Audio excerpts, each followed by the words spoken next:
नमस्कार साथियों, मैं आपका साथी अनिल गुर्जर। साथियों, आज के इस वीडियो में हम बात करेंगे NILPF पर होने वाली जो मॉनिटरिंग है उसके संबंध में। साथियों, NILPF पर हमारे जो जनशिक्षक साथी है या साक्षरता समन्वयक हैं, चाहे वो ब्लॉक स्तरीय हो, जिला स्तरीय हो, हमारे स्कूलों में जो सामाजिक चेतना केंद्र बने हुए हैं उस पर हर माह मॉनिटरिंग की जाती है। साथियों, NILPF पर आपने देखा होगा कि जब शुरू हुआ था उससे अभी तक बहुत सारे बदलाव हो चुके हैं, जो कि आप एक जनशिक्षक साथी की आईडी पर देख रहे हैं। इसी पर में हम अगर टीचर आईडी पर देखें तो टीचर आईडी पर भी बहुत सारे बदलाव यहाँ पर देखने को मिलेंगे। जैसा कि हमारा जो आज का वीडियो है वो है NILPF पर मॉनिटरिंग के संबंध में। साथियों, मॉनिटरिंग जो आपके यहाँ होती है उसमें अब आपको बहुत अधिक जानकारी रखने की आवश्यकता है, क्योंकि 9 पॉइंटों पर अब हमारी NILPF की मॉनिटरिंग हो रही है। जैसे कि अब हम किसी स्कूल का चयन करके देखेंगे कि किस प्रकार से मॉनिटरिंग की जाती है। ये जो है इसको हम डिलीट कर देते हैं। जैसे ही मॉनिटरिंग करता, ये वीडियो आप लोगों को इसलिए बता रहा हूँ कि आपको अपने जो सामाजिक चेतना केंद्र बने हुए हैं उन पर कौन कौन सी व्यवस्थाएं करना है, क्योंकि कुछ बदलाव हुए हैं। जो जानकारी आपकी जानी है वो कुछ महत्वपूर्ण जानकारियाँ जाने वाली है। तो यहाँ से जो जनशिक्षक साथी है वो मॉनिटरिंग 2.0 पर जैसे ही क्लिक करते हैं तो यहाँ पर ऐड स्कूल का ऑप्शन आता है। वो आपकी संस्था का यहाँ पर डाइस कोड डालते हैं और डाइस कोड डालने के उपरांत आपकी संस्था का यहाँ पर नाम आ जाता है। जैसे ही नाम का मिलान हो जाता है, पुष्टि करने पर वो क्लिक करेंगे, यहाँ पर आपकी संस्था की और जानकारी आ जाएगी और यहाँ से मॉनिटरिंग की जाती है स्टार्ट। हम स्टार्ट पर जैसे ही क्लिक करते हैं तो पुनः जो आपकी संस्था का नाम आता है, डाइस कोड आता है, अगले पर हम क्लिक करेंगे तो यहाँ पर आप देख रहे हैं 9 पॉइंटों में से 2 पॉइंट यहाँ पर कंप्लीट हो जाते हैं। इसमें कोई जानकारी नहीं भरी जाती। अगला जो पॉइंट है, सबसे पहले स्कूल की फ़ोटो खींचे। तो साथियों, ये जो है आपको संस्था स्तर से खींची जाती है जिसमें नाम हो और संभवतः अगर आपका सामाजिक चेतना केंद्र का फ्लैक्स लगा हुआ है तो सामाजिक चेतना केंद्र का जो फ्लैक्स है उसके साथ में सेल्फी लेना होता है। अभी हम वर्तमान में एक सामान्य फ़ोटो यहाँ पर खींच लेते हैं। तो जैसे ही फ़ोटो डाल दी जाती है, यहाँ पर ब्लैंक फ़ोटो आप देख पा रहे होंगे। जनशिक्षक साथी जो भी फ़ोटो खींचते हों वो सेल्फी के साथ में सामाजिक चेतना केंद्र के फ्लैक्स के या फिर स्कूल नाम की खींचते हैं।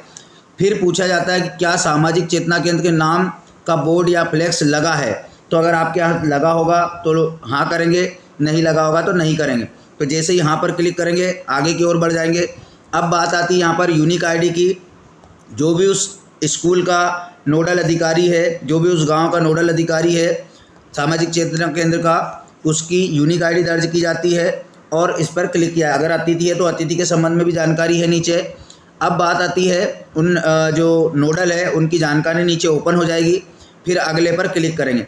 यहाँ से अब बताना चाहूँगा मैं, जो पॉइंट क्रमांक 5 है उसमें कौन कौन सी जानकारी पूछी जाती है और किस प्रकार से उसका यहाँ पर स्थिति दी जाती है। जैसे साक्षरता पंजी। साथियों, साक्षरता पंजी यानी कि जो भी आपके यहाँ आपने पंजीयन किया है उन सभी की जानकारी, जिसमें माता पिता और जो उनके डिटेल्स है जिनके आधार पर सत्यापन हुआ है उसका पूरा विवरण हो। अगर आपके यहाँ पर संधारित है पंजी हैं तो वो संधारित एवं अद्यतन पर क्लिक करते हैं, अगर नहीं है तो नहीं करते हैं। संधारित परंतु अद्यतन नहीं है, 3 स्थितियाँ यहाँ पर पूछी जाती है। इसके बाद परीक्षा परिणाम फाइल। साथियों, जो है समय समय पर आपने जो भी ऑनलाइन परीक्षाएं हुई है उसमें परीक्षाएं ली है, उसके बाद में अगर परीक्षा फल पंजी आपके पास उपलब्ध है तो वो संधारित करें पर क्लिक करते हैं। बात करते हैं बैठक पंजी। समय समय पर जो है आपको सामाजिक चेतना केंद्रों के लिए बैठक लेनी होती है और वो बैठक पंजी भी संधारित होना चाहिए। यानी कि 3 पॉइंट यहाँ पर आप देख रहे हैं, 3 पंजी अभी आई है। साक्षरता पंजी, परीक्षा परिणाम फाइल, बैठक पंजी, उपस्थिति पंजी। एक आपके सामाजिक चेतना केंद्र पर उपस्थिति पंजी होना चाहिए जिसमें कि जो शेष रहे असाक्षर साथी है जिनको कि अगली परीक्षा में सम्मिलित कराना है उनकी उपस्थिति सामाजिक चेतना केंद्र संचालित होते हैं उस पर उपस्थिति दर्ज की जाती है। पूर्व में भी आपके द्वारा जो जिनको पास आउट कराया गया है उनकी भी उपस्थिति उसमें हो, परंतु वर्तमान की कंडीशन की होना आवश्यक है। इसके बाद सर्वे फाइल। साथियों, सर्वे फाइल में भी जो आपने गाँव में सर्वे किया है वो सर्वे फाइल भी आपके पास हो। अब यहाँ पर देखिए जो इम्पोर्टेंट पॉइंट पूछा जा रहा है नीचे, साक्षरता पंजी के अंतिम पृष्ठ की फ़ोटो अपलोड करें। यानी कि जो साक्षरता पंजी आपकी बनी हुई है उसमें अगर आपका पूरा सर्वे हो चुका है तो लास्ट में आप जो है गोशवारा लगाएं कि कितना आपको जनगणना लक्ष्य था, समय समय पर आपने जो परीक्षाएं हुई है उसमें कितने कितने महिला पुरुष को सम्मिलित कराकर उत्तीर्ण कराया है, शेष कितने हैं और आगामी परीक्षा में कितने सम्मिलित कराने के लिए शेष बचे हैं, और अगर सर्वे कार्य हेतु भी शेष हैं तो उसका भी विवरण उसमें आना चाहिए। जैसे ही हम फोटो पर क्लिक करेंगे एक फ़ोटो खींचा जाएगी, ये जो फ़ोटो होगी वो साक्षरता पंजी की होगी। अगले पर क्लिक करेंगे। इसके बाद आप देख रहे हैं संसाधन की उपलब्धता के संबंध में पूछा जा रहा है, साक्षरता कक्ष क्या सामाजिक चेतना केंद्र के लिए एक कक्ष उपलब्ध है, हाँ या नहीं में जवाब है। पेयजल की व्यवस्था है या नहीं, हाँ या नहीं। इसके बाद वहाँ पर पर्याप्त शौचालय की व्यवस्था है, बेंच या टाटपट्टी की व्यवस्था, बिजली लाइट की व्यवस्था और पंखे की व्यवस्था, जो भी व्यवस्था आपके यहाँ उपलब्ध होगी उसका हाँ या नहीं में आंसर दिया जाता है। इसके बाद आती है बात पठन सामग्री की। उल्लास अक्षर पोथी। साथियों अब सभी सामाजिक चेतना केंद्रों पर अक्षर पोथियाँ काफ़ी संख्या में पहुंच चुकी हैं और कहीं कहीं एक दो भी होगी तो भी उसमें अक्षर पोथियाँ जो है हार्ड कॉपी में भी पहुंच चुकी है। साथ ही अक्षर पोथी आपके इसमें भी है, जो मुख्य पृष्ठ पर अक्षर पोथी सॉफ्ट कॉपी में है। उसके बाद रोलर बोर्ड, यानी तमाम ये जो जानकारी आप देख रहे हैं, रोलर बोर्ड, स्लेट, TLM सामग्री, अन्य पुस्तकें जो अक्षरमाला चार्ट, मॉडल टेस्ट पेपर, मूल्यांकन पत्रक और कार्यपत्रक। साथियों अगर ये मूल्यांकन पत्रक और कार्यपत्रक आपके पास उपलब्ध नहीं है तो ऐप में ही ऑप्शन है जो अक्षर पोथी वाला है, उसमें मूल्यांकन पत्रक, कार्यपत्रक सारे दिए गए हैं, आप वहां से देख सकते हैं, उनका प्रिंट निकाल सकते हैं। इसके बाद अगले पर क्लिक करेंगे तो यहाँ पर पूछा जाता है जनगणना 2011 की जनगणना के अनुसार बसाहट के असाक्षरों की संख्या, तो इसमें आपको टारगेट मिला होगा, वो टारगेट लिख दीजिएगा। अब इसके बाद साक्षरता कार्यक्रम में उत्तीर्ण 9 साक्षरों की, अभी तक जितनी भी परीक्षाओं में आपने सम्मिलित कराए हैं उनमें जो भी आपके अक्षर साथी साक्षर हो चुके हैं उनकी संख्या आ जाएगी। अब सर्वे में शेष, तो सर्वे हेतु शेष असाक्षरों की संख्या, अनुमानित संख्या यहाँ पर लिख सकते हैं और अगले पर क्लिक करेंगे। इसके बाद आप देख रहे हैं यहाँ पर जो आते हैं वो अक्षर साथी है।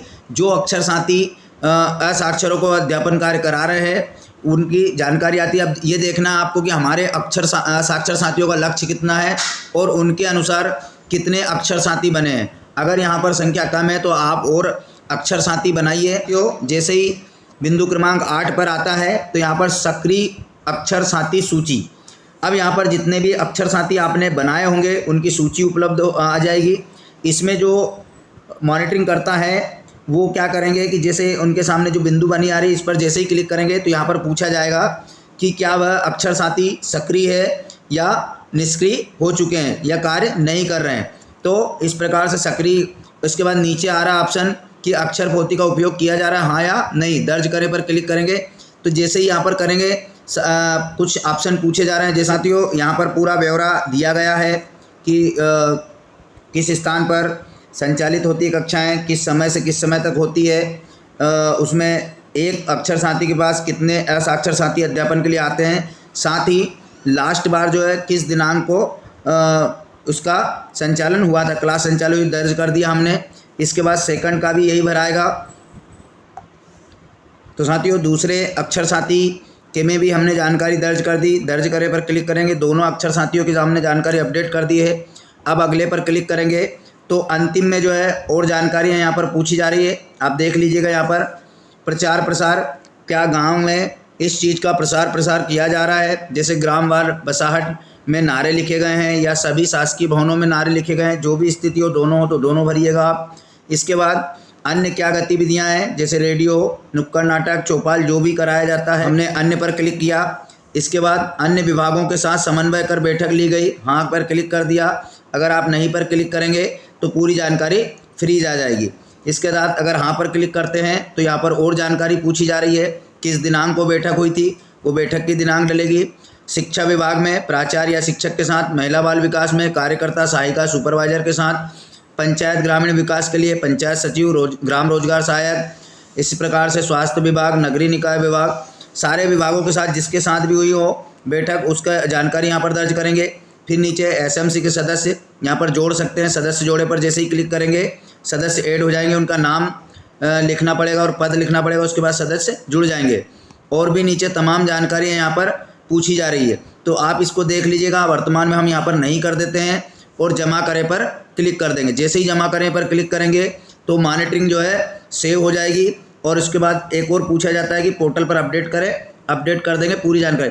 तो साथियों ये जो चीज़ थी वो है कि हमारे यहाँ हमें कौन कौन सी व्यवस्थाएं आपको करना है। पुनः आप देख लीजिए एक बार कि इन सारी चीज़ों की व्यवस्था अब हमें हमारे सामाजिक चेतना केंद्रों पर करना है, तभी हमारी जो मॉनिटरिंग हो पाएगी। तो साथियों आशा है आपको जानकारी अच्छी लगी होगी। तो प्लीज़ वीडियो को लाइक कीजिएगा, चैनल को सब्सक्राइब कीजिएगा और अपने साथी शिक्षकों तक शेयर जरूर कीजिएगा। धन्यवाद साथियों, मिलते हैं इसी प्रकार की नई जानकारी साथ अगले वीडियो में। तब तक के लिए जय हिंद।